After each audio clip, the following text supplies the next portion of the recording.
Welcome back, everybody. We are in the middle of Black History Month, and one of the state's few African-American lawmakers introduced a bill for Arizona to observe a National Day of Racial Healing. And you know what? It nearly failed after most of the Republicans on the House committee voted against it. Political editor Dennis Welch is showing us what exactly this bill would have done.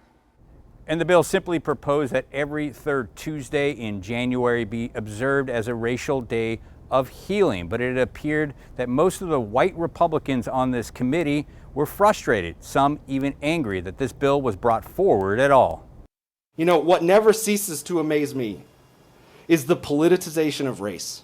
That was Representative Jake Hoffman moments before he voted against a bill to observe a day of racial healing. Americans and this country comes together better than any nation in the history of the world.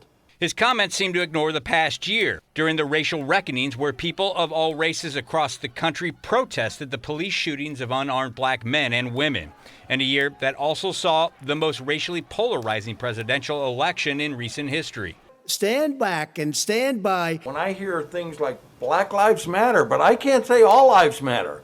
And when I see this kind of stuff, it just tears at my head. Representative John Fillmore is another white Republican who voted against the bill and changed the debate from one about racial healing to one of racial grievances, like Representative Brett Roberts did when he voted against the measure. I sat here and I listened to testimony about setting aside privilege, and I gotta say, everything I have in my life I earned.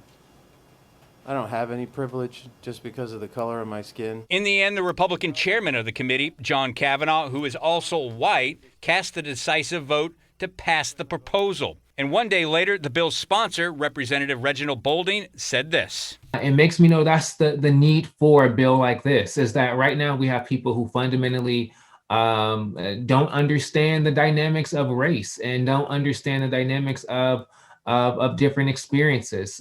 But now that the bill has cleared the committee, it is on its way to the House floor. In Phoenix, Dennis Welch, Arizona's Family.